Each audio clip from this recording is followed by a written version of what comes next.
आणि आता लाडक्या बहिणींसाठी महत्त्वाची बातमी. लाडक्या बहिणींना 4,500 रुपये मिळणार. लाडक्या बहिणींना 3 महिन्यांचे पैसे एकत्र मिळणार. नमस्कार. MHB मराठी न्यूजमध्ये आपल्या सर्वांचं मनापासून स्वागत. लाडक्या बहिणींसाठी आजची सर्वात मोठी आणि महत्त्वाची बातमी घेऊन आम्ही आलो आहोत. व्हिडिओ सुरू करण्यापूर्वी जर तुम्ही आपल्या चॅनलवर नवीन असाल तर खाली दिलेल्या सबस्क्राइब बटनावर नक्की क्लिक करा आणि बेल आयकॉन दाबायला विसरू नका, जेणेकरून सरकारी योजनांचं सर्व अपडेट्स तुम्हाला सर्वात आधी मिळतील. लाडकी बहीण योजना 2 की 3 हप्ते एकत्र मिळणार. आज 10 मे रविवार असल्यामुळे आज कोणताही नवीन सरकारी निर्णय GR येणार नाही हे स्पष्ट आहे.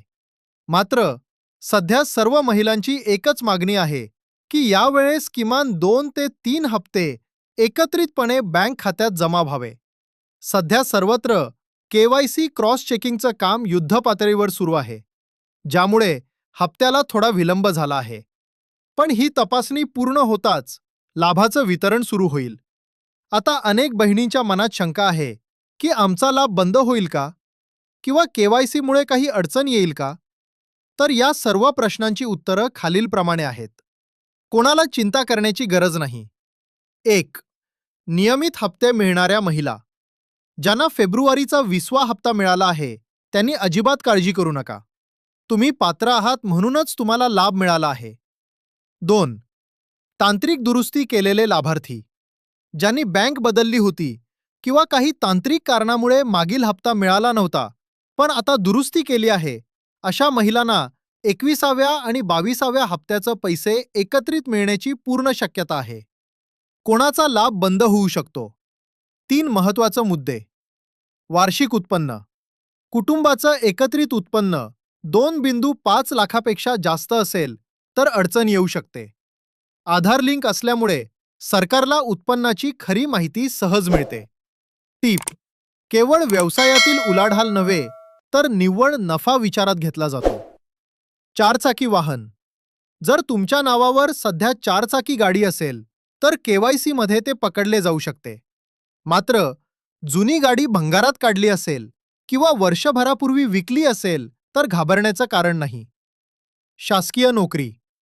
कुटुंबात कोणीही सरकारी नोकरीत असेल तर आधार व्हेरिफिकेशनद्वारे ते त्वरित समजते. अशा वेळी लाभ घेणे टाळावे, अन्यथा कारवाई होऊ शकते. इतर काही महत्त्वाच्या बाबी. संयुक्त खाते जॉइंट अकाउंट. लाभ मिळण्यासाठी खाते केवळ अर्जदार महिलेच्या नावावर असणे आवश्यक आहे. जर तुमचे जॉइंट अकाउंट असेल तर त्वरित स्वतःचं स्वतंत्र खाते उघडा. वयोमर्यादा.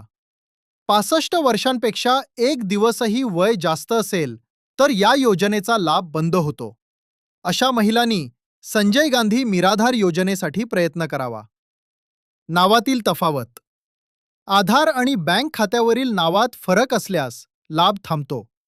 अशावेळी अंगणवाडी सेविका किंवा बाल विकास प्रकल्प अधिकारी CDPO कार्यालयात संपर्क साधून दुरुस्ती करून घ्या. MHB मराठी न्यूजचा निष्कर्ष. पात्र लाभार्थ्यांनी घाबरण्याचं कारण नाही. सध्या 1,80,00,000 अधिक महिला या योजनेचा लाभ घेत आहेत आणि ही संख्या कायम राहील. राज्य सरकारने आता विलंब न लावता तातडीने या हप्त्यांचं वितरण करावे हीच आमची विनंती आहे.